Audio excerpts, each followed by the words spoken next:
everyone. Thank you for coming out, and say that we are here today to continue in the legacy of Stonewall and all of those that have came before us, that have fought for us to get to this point, that we honor their legacy in continuing that fight, that we will not give up, we will not allow for the backtracking of our own human rights, and that we will honor them here today by protesting and rallying in support of LGBTQ rights. Today, obviously, is the 53rd anniversary of the Stonewall uprising, and I have a speech that I've read a couple of times, but I feel like it's poignant to read it again. So I apologize in advance if you've already heard me read it. According to the dictionary, pride's second given definition is stated as a consciousness of one's own dignity. Through this definition and associated synonyms, we discover the true meaning of pride: self-esteem, dignity, self-respect, self-worth, and a belief in one's worth. For most of human history, the LGBTQQIA+ community has been denied and often ridiculed for even attempting to achieve our innate human dignity. We mark June as Pride Month because of the events that occurred 53 years ago today, only 22 days before the first human stepped foot on the moon. A small local bar in Greenwich Village, New York, would take a small step for our community, but a large leap for humankind. To overgeneralize, in 1969, there were not many places where people could be openly out. New York and many other states had laws prohibiting homosexuality in public, and private businesses and gay establishments were regularly raided and shut down by the police. In the early hours of June 28, 1969, activists including Marsha P. Johnson, Sylvia Rivera, and others resisted the persecution from a police raid on Stonewall. They took a stand united as a community. The community fought back, and an uprising broke out. As word spread, the demonstrations were joined by other community members who started throwing objects at the policemen, shouting "Gay Power." Reinforcements arrived and violently beat the crowd till most dispersed. But the next night, the crowd returned, even larger than the night before, with numbers reaching over 1,000 people. For hours, protesters fought back against centuries of denial of their human dignity. For days following, demonstrations of varying intensity took place throughout the city. In the aftermath, the Mattachine Society on July 4th performed its annual picket in front of Independence Hall in Philadelphia, called the Annual Reminder, and became one of the earliest LGBTQ+ demonstrations in the United States. Various advocacy groups arose, and on the first anniversary of the Stonewall riots, the first gay pride parades in U.S. history took place in Los Angeles, Chicago, San Francisco, and near the Stonewall Inn in New York. Today, the age-old fight for human dignity and human rights is still being fought, as many of our trans, non-binary, and gender non-conforming neighbors and family members face severe discrimination, prejudice, violence, and death on a daily basis.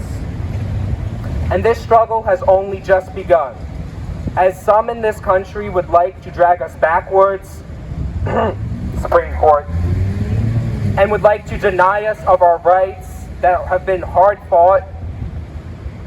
It was only a little under 7 years ago where same-sex couples were afforded equal recognition under the law. In many states, firing someone because of their sexuality and gender identity is still legalized. Our trans and non-binary community is treated as monsters for the justification of their human dignity being denied. And finally, there is a push to erase and silence LGBTQ people from society in a pathetic attempt at reinforcing old structures designed to deny queer people their human dignity, suppress their self-worth, and force them into shame and submission. Pride is more than just a month, more than a celebration, more than a festival, more than an uprising, more than a protest, and more than a march. Pride is a promise of tomorrow's justice and a payment for the debts of the past. That we as a community will recognize our own self-worth, that we will refuse to be denied our dignity as humans, and that we will be proud of who we are. We won't be silenced, censored, or demonized any longer. And sure as hell, not by this current Supreme Court.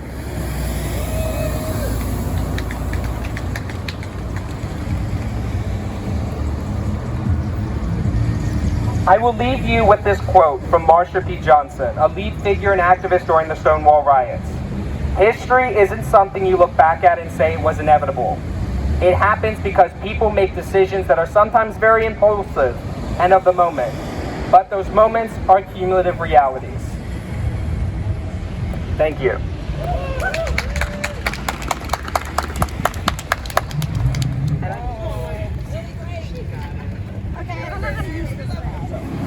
My name is Sarah Birch. I was asked to speak on behalf of Mosaic Medical Center. We're an LGBTQ center in Delaware County. We're in Sharon Hill. We're in Chester. Of course, I'm here standing on the backs of everyone that fought at Stonewall, but I want to talk about healthcare. I don't know if any of you have healthcare on your mind these days, but that's what I want to talk about. So I'm a care coordinator, and there's a lot of things I love about my job. I love my patients, I love our staff, I love that in a historically conservative Delco, we have created a space for people to come and get health care.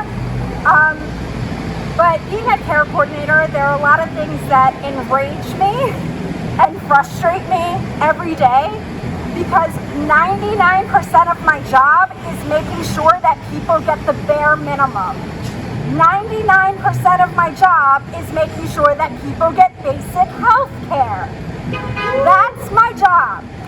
So if someone comes to me and says, I need physical therapy, I need a colonoscopy, I need a pap smear, all of these things are life-saving health care, they're basic health care, and I have to turn around and say, let me try and find you a provider that will use your name, that will use your pronouns. This is basic. We are asking for the bare minimum. When someone comes to me and says, I need PrEP so I can have the safest sex possible and I won't get HIV, but I can't pay the thousands of dollars out of pocket, it's my job to go and argue with the insurance companies. When someone comes to me and says, I need life-saving hormones, because we know they are life-saving, that's science, I get to argue with the insurance companies who say, prove it. Prove that you need it. Oh, you want a surgery? But they need a third letter from a medical provider to say that you need a surgery to be in the body that you want to be in? My job is to make sure you get that letter. It's extremely frustrating. It's extremely frustrating. If we had equal access to healthcare in this country, I would be out of job. Fire me tomorrow. If that means equal access to healthcare, I will turn in my resignation tomorrow. Listen, I was doing my job on Friday when Roe v. Wade came down. I'm shaking thinking about it now. I was trying to do my job. Roe v. Wade came down, and I, like many of you, was feeling enraged and sad, and like I couldn't do my job because I was too distracted, and I was doom scrolling because that's what we all were doing on Friday. And the message that I kept seeing was, it won't end with Roe. And I thought, I'm living in the twilight zone. It didn't start with Roe. There have been hundreds of anti-trans, anti-gay, anti-abortion bills passed in this country, put up in this country. I think we're at a record of 300 so far in the first 6 months of 2022. I think Louisiana passed the 25th anti-trans bill in April. This didn't start with Roe. So the people who woke up and were all of a sudden enraged and all of a sudden wanted to know what was happening to their rights, where have you been? If you woke up enraged on Friday, what you're telling me is you don't care about Black lives, you don't care about poor lives, you don't care about disabled lives, you don't care about trans lives, you don't care about women's lives, you don't care. This has been happening, it's gonna keep happening until we show up and fight back. So for those of you who woke up in a dystopia, we'd like to welcome you to our reality. Please join the fight. We need you. I wish I had something hopeful to say. I'm feeling a little bit too angry, but what I will say on behalf of myself and on behalf of Mosaic Medical is that we're here. We're not going anywhere until they tell us we can't get health care to people. We're going to keep getting health care to people. And I also just want to say, as a white cis woman, that this messaging, this ringing of the bell that rights were going to be taken away, Black women, indigenous people, trans people, queer people, they've been ringing the bell on this for decades. They are going to be the most devastated by Roe v. Wade being overturned. They're the most devastated by all of these bills going through. White people have to join the party. We have to get involved. This is not me. I learned from a lot of people who are more disenfranchised, more marginalized, and I shut up and I listened because that's what we need to do. Guys, come see us at Mosaic Medical if you need health care. We'll take care of you. Happy Pride. Let's keep showing up for each other.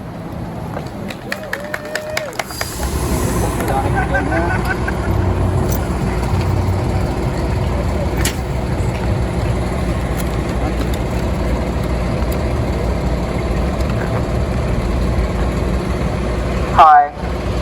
Hey, Elijah. Y'all don't know me. I'm Elijah. I'm one of the 4 members of UDTJ. I'm one of the co-organizers for UDTJ.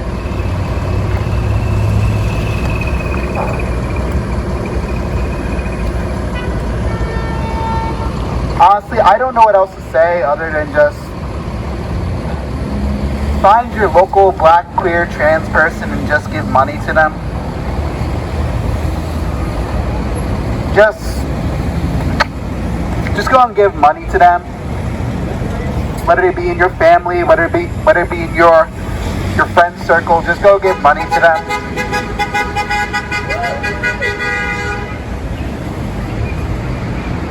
Give money to all your cutie pock friends that are definitely in need right now, because they're going to need it.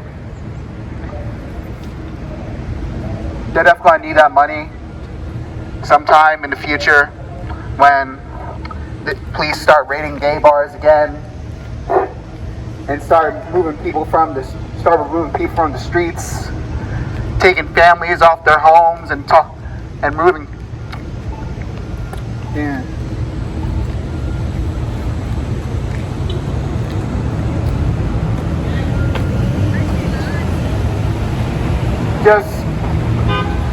Just keep in mind people like Sylvia Rivera when we're talking about queer history, because I know a lot of people love to talk about Marsha P. Johnson, but she's not the only Black, queer, trans person that's in history. That's a part of queer pop history. That's part of history. Today, like Stonewall remarked.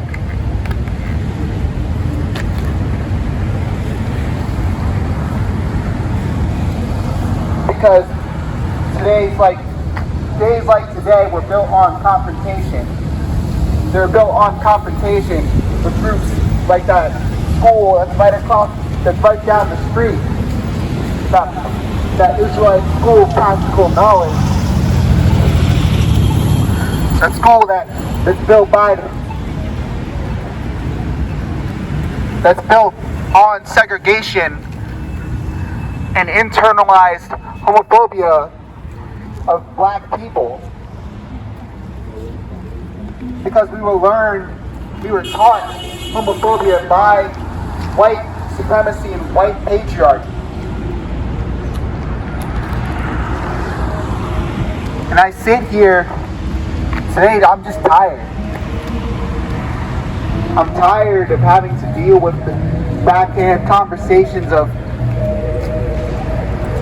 in the barbershop, listening to 30-year-old black men talk about how queerness is how it's a disease, how it's just some mixed up thing that only white people do. I'm just tired of sitting here like I'm like, you want to talk about living in the Twilight Zone? I've been living in the Twilight Zone. And Lord, I'm tired.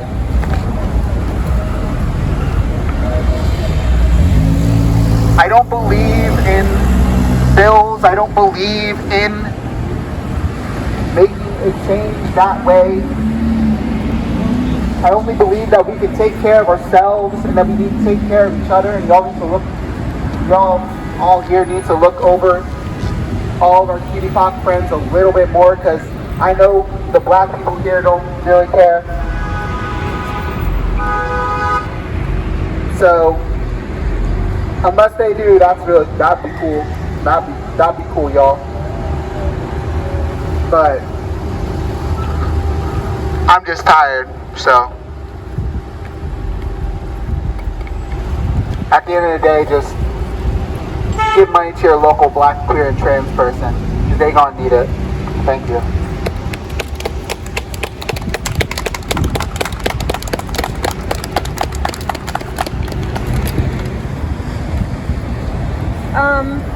Yeah, so it's kind of hard to follow Elijah, because I think we all should be listening to Elijah.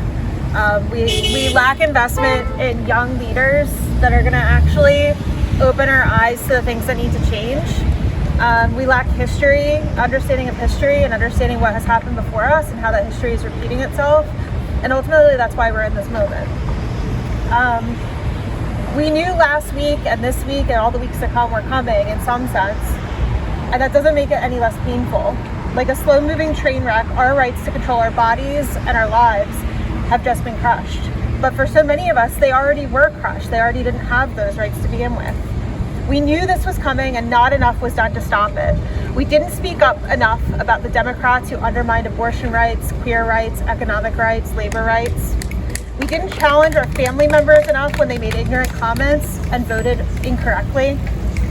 Too many of us failed to follow the wise leadership of black organizers who knew from their own experiences and their own family histories in our country what lies ahead.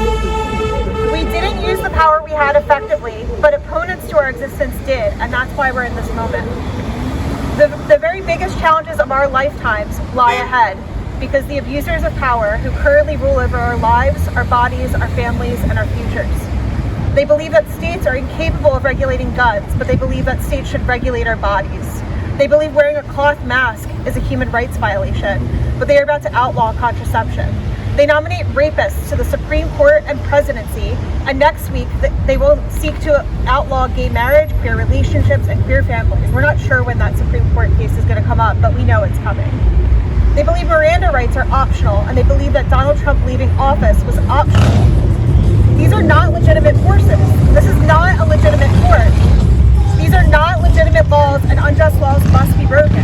Now, we're standing here today on the anniversary of Stonewall, and unjust laws were broken that day. Are any of you going to plan to break unjust laws?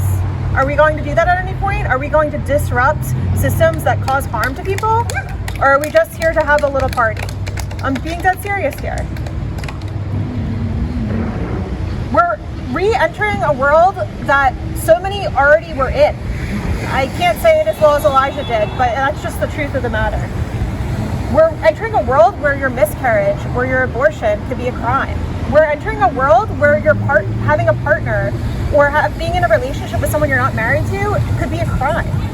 And it's worth remembering that all the laws that are coming up, they're going to affect the most marginalized, but they're going to affect all of us. The sodomy laws that are out there, everybody thinks they know what the definition of sodomy is. Sodomy means relationships and sexual activity outside of what the church allows. It doesn't mean anal sex. It means lots of different things, including sex before marriage. We are all impacted by that. I'm not going to hide, and I'm not going to comply, and I'm going to help anybody who needs my help in this moment. And I know that we've all been confronted with email after email and news story after news story of make sure you vote. And I'm as annoyed by it as you are. Because guess what? I'm pretty sure a lot of us here have been voting. And those of us who can't vote for a systemic reason. Is that right? Well, we know from Stonewall that when they worked together and pulled all of their power together, they were able to achieve changes that we're able to experience now. It's a lot easier to fight for rights you had and were stolen away than it is to fight for rights you never knew you had a right to in the first place. And they fought for those rights. We just had a bunch of our rights taken away, and we need to fight to get those back. And if that means breaking unjust laws, that's what we should do. So make sure you vote, make sure you protest, make sure you organize, make sure you confront your family members who are completely ignorant about all these issues, because they're on the chopping block next.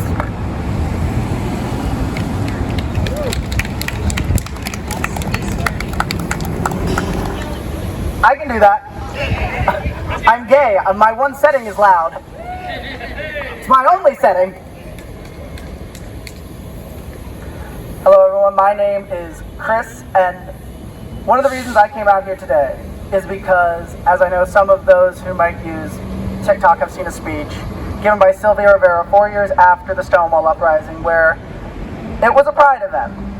And she was booed because she called out the hypocrisy of the mostly white attendants of Stonewall, who thought they could simply get by after Stonewall and act as if nothing happened, while people like Sylvia Rivera, Marsha P. Johnson, Stormy Delavue, and other countless people of color that were queer, be they gay, bisexual, lesbians, transgender, non-binary, had their faces broken in, arrested for simply being who they were.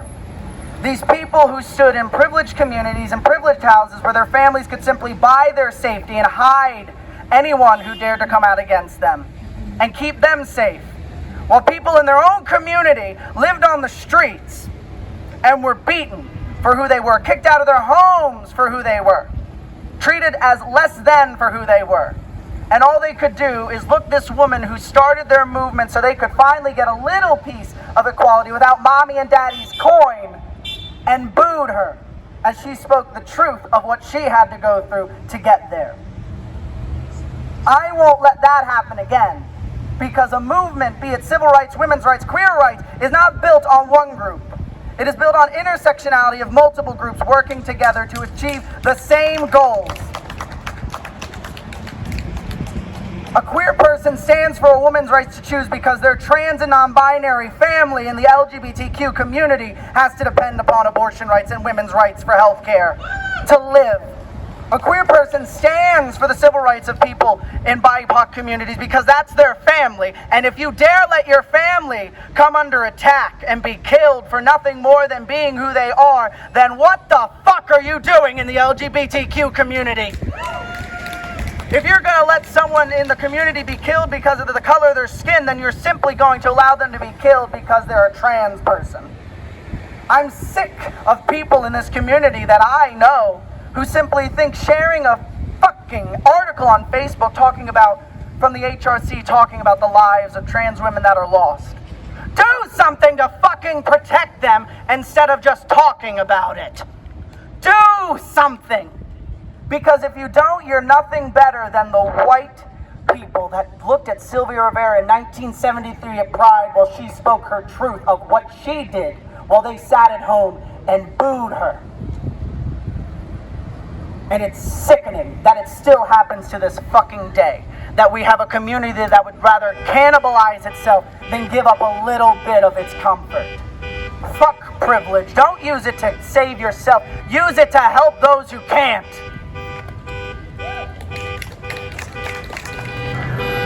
I'm assured that like everyone's speeches have been so great, so whatever the hell I have to say at this point is just gonna be so much worse. I can't even put things any better than everyone else has up until this point.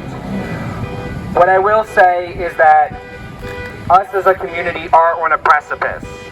We've always been, but it's doomsday now. The worst possible fears, what tiny sliver of protections our community was afforded after fighting so long for, are in jeopardy. And in fact, not in jeopardy, under attack. Make no mistake that it wasn't until 2002 or 2003 with Lawrence versus Texas that being gay itself was no longer allowed to be made illegal. 2001, there were states that banned homosexuality, no different than countries that white gays will make fun of on Twitter that they can't go vacationing to, like Dubai. 2001. Make no mistake that this Supreme Court has every intention of allowing states like Texas, Florida, Alabama to outlaw the existence of people. You cannot outlaw existence. We're here. We're not going anywhere. And make no mistake that they plan on coming for contraception next, and about every other right that's under the 14th Amendment. Hell, nothing stops this Supreme Court, except for us. And that is why we're here today. So what I ask for everyone that is here today to continue, I know we are all exhausted, we are all tired. Can't tell you how close I am to having at least 12 mental breakdowns every single day. And it's not like the news gives us any better information or any hope. But when you ask, what am I hopeful for, or where do I see hope? I see hope right here. 3 years ago, there would have never been a pride flag flying in Upper Darby. Not a single one. In all of Delaware County, there was nothing. Now, I'm not celebrating progress because, goddammit, there's so much more work to be done. But don't give up. That's what they want. And we can't give up. Because this is our lives at stake. And I damn well better bet the police are going to come and arrest me for being gay. You're going to find out the hard way. That's why we have the Second Amendment, I guess. Ooh. Sorry, that was out loud.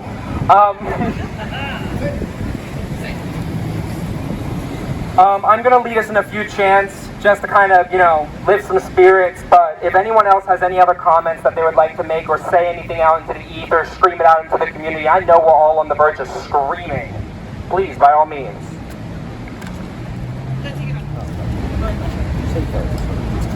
I'm not going to say vote.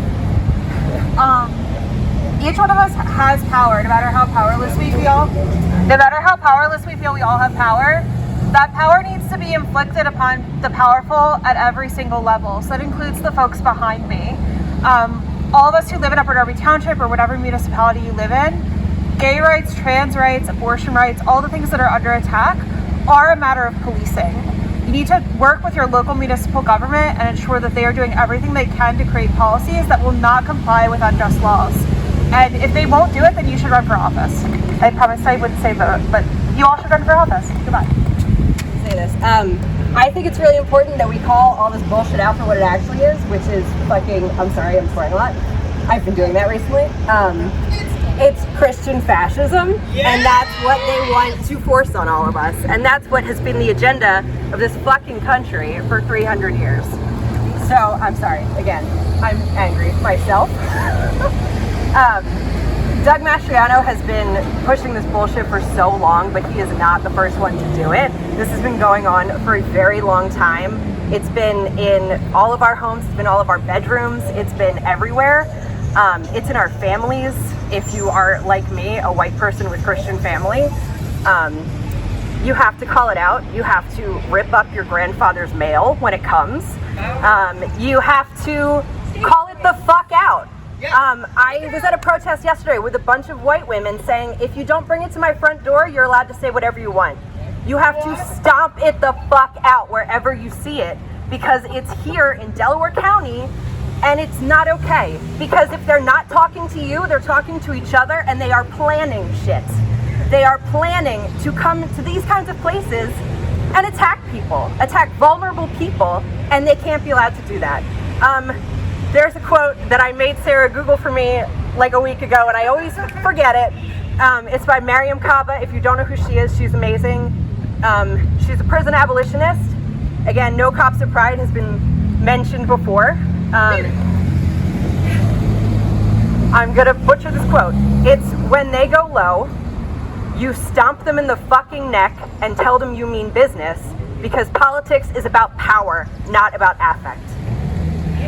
Thank you. That's all I have to say. Say it again.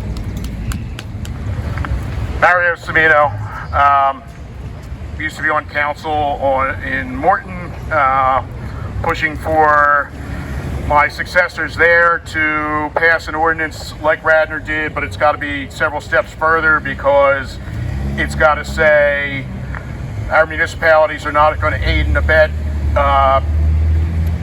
taking away their citizens' civil rights, whether that's LGBTQ rights, abortion rights, women's rights, rights for BIPOC neighbors and communities.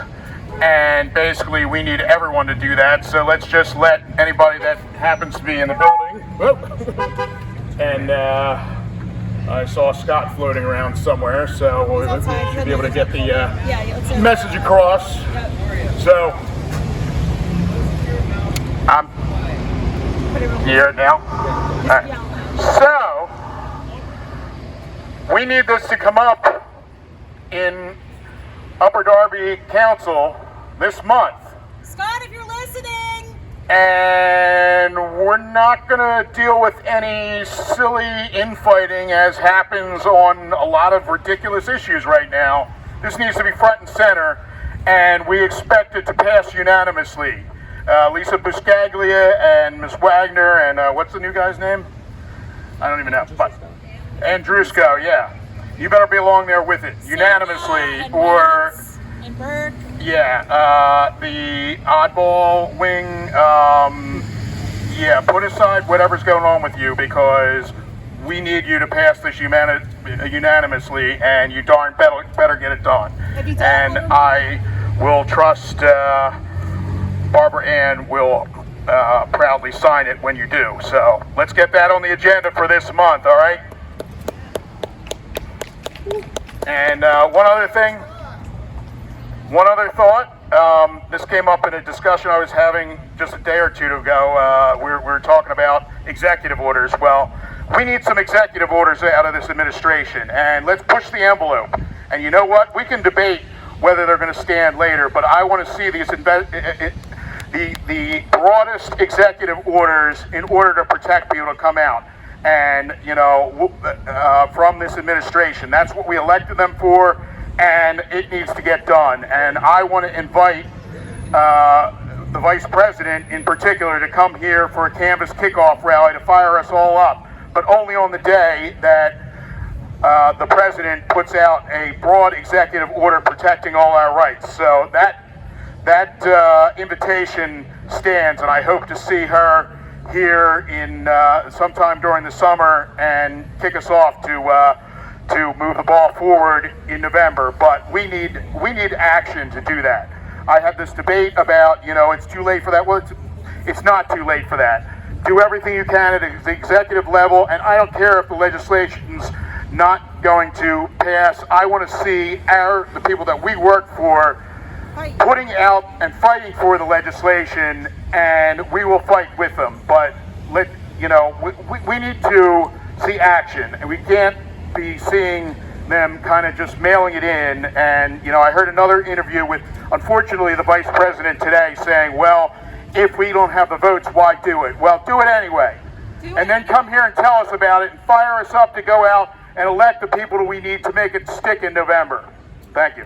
Do it anyway. Thank you, Mario. digress. I'm gonna just pretty much say, like, I'm gonna stay out here for a couple more minutes. I'm gonna be out here chanting, protesting, you know. But obviously we're coming to the close, the end. I think everyone who's wanted to speak has gotten a chance to. I will leave with some call to actions and some few parting words.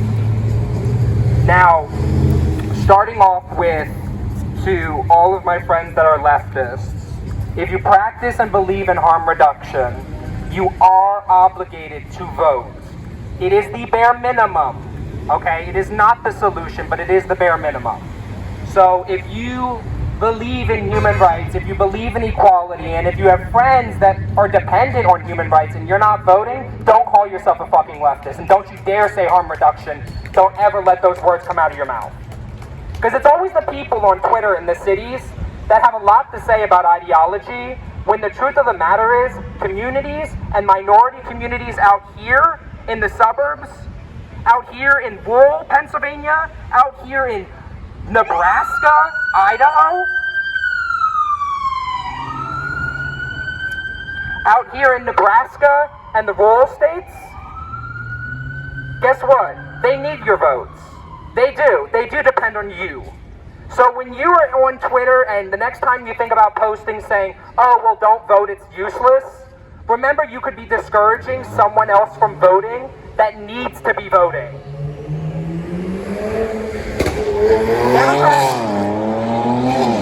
Republicans don't win elections. Democrats lose them. And a lot of that has to do with a lot of people that think they know what harm reduction is. God, I feel like so much has been said. There's like really nothing left to be said except for fuck the Supreme Court. Truly. Fuck everyone that had anything to do with it. Talking to you, Lisa Murkowski. Susan Collins. Fuck Back Dewey. Fuck them all, honestly. Fuck Mastriano! When queer rights are under attack, what do we do? When women's rights are under attack, what do we do? Stand up, fight back! When queer